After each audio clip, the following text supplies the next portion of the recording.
Right, after much deliberation, I've come to the conclusion that I cannot use either the numbers that I wanted to use or the backing plate that I wanted to use because I haven't got the depth really, because you've got these tiny little, raise it up like that, you can see the switches, those switches there, and they need to come through your front plate.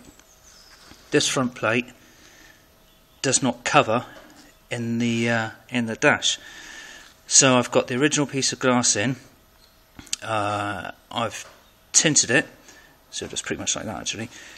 I've drilled or water jetted 2 holes so those switches come through, and I've had to mount the glass directly into the front of the dash unit. I'll quickly show you what I've done in a minute. Right, yeah, this is the glass. I've put a couple of layers of film on it. Doesn't look great, I know. I just sort of roughly put some silicone in it just to hold it. You're not going to see any of that. And then I'm going to have to work out how to space the circuitry off. So you can see the 2 holes there. Those little buttons have got to be able to go through there.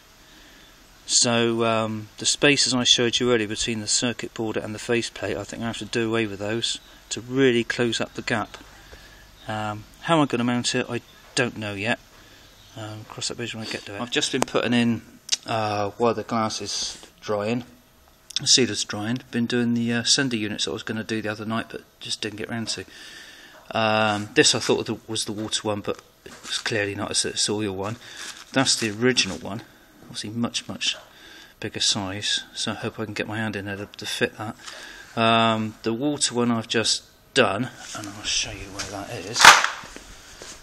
And it's, there you can see it, it's right down inside there, and trust me, it's a pig, because you've got to climb over all that lot to get to it. And I got a few bruised ribs for my efforts, so hoping you guys have got a little bit of an easier time to get it in. Anyway, on to the oil one, and then do my speedo, and then see how things progress. Okay, I've managed to get the oil sender in. I don't know if you can see it, but it is a shiny thing down in there. Maybe you can get that, can you? See, I can't even shine the camera on it.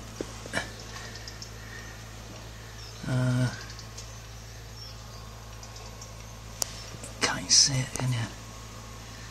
Okay, well it just shows what there he is, bottom corner. Anyway, it shows how bad it is to get to. Have fun. Okay, here we are underneath the car. I've just put the sender unit into the gearbox. Now if I can turn myself upside down a little bit better.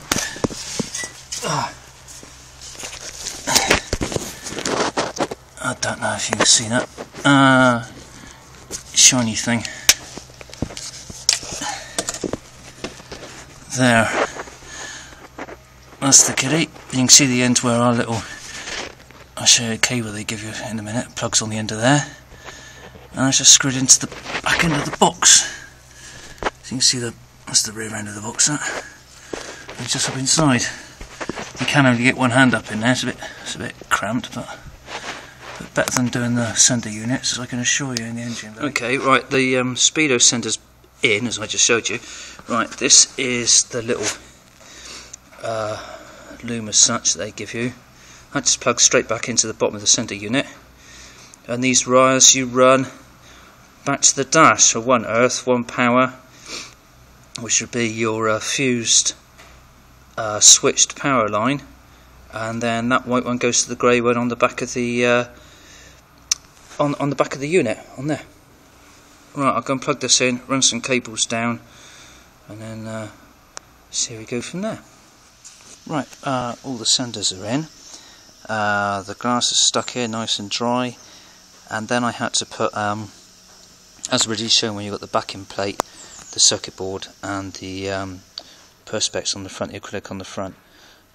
That's all bolted together. I've just managed to do it so the 2 switches go through the acrylic and the glass in the front. But the only way I can do it really is by fixing it to this back plate here, I've used foam, which is going to move a little bit should it be shaken, but not so it's going to fall out. And then silicone it, so when it's gone down, I want to put the plate on, so you're going to go down to where it needs to go and stay there. So I'm going to get the back on and we'll see how it goes. Okay, YouTube, this is it. I spent a hard day yesterday getting this unit in, and right, if I start by turning my lights on, I've wired it so my fuel gauge, the old fuel gauge, and the old temperature gauge light is up, the radio lights up, and the clock lights up. Right, if I flick this switch down here, and there we have it. There she is, the Intellitronic 6 gauge universal kit. If I lean back a bit, you can see it.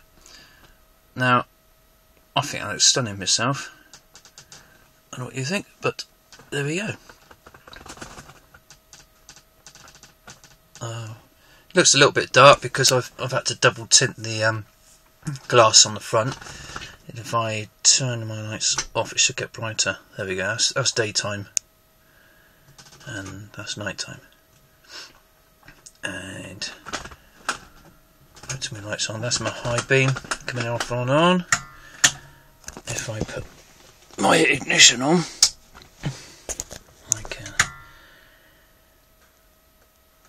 There's your indicators, left and right. How cool is that? Hope you enjoy. Give us a like if you like it. And hope you get on with yours okay. Goodbye.